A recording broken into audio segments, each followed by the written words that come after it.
Good day, ladies and gentlemen. A content creator has called for Singaporeans to be more humble and less arrogant when shopping in Malaysia. His video, which has gone viral on YouTube and TikTok, has received widespread support. In his recent video, Mr. Lu Cheng Chuan claims that some Singaporeans flaunt their wealth in Malaysia by buying groceries in bulk and eating lavishly, without realizing how privileged they are. Dubbing it as bird people behavior, Mr. Lu urged Singaporeans to be more sensitive of Malaysians. Because of the powerful Singapore dollar, things become so cheap. We always say, cheap, cheap, cheap, cheap, cheap, right? Professor Ma is of the view that Singaporeans are simply misunderstood.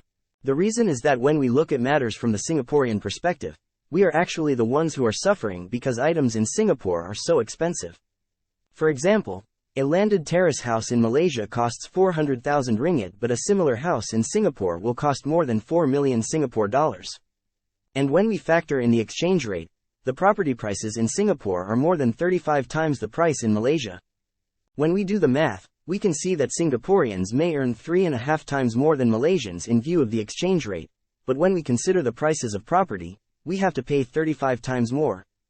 Dear Mr. Lu, you may think Singaporeans are bird people, because we say cheap, cheap, cheap, cheap, cheap, but you are mistaken. Singaporeans are bird people because we live in cages stacked vertically on top of one another. Compared to the Malaysians who are able to roam about freely in their large houses, Singaporeans are the ones who are worse off. In subsequent videos, Professor Ma will explain more aspects of life. In the meantime, please help by liking and by subscribing. Thank you.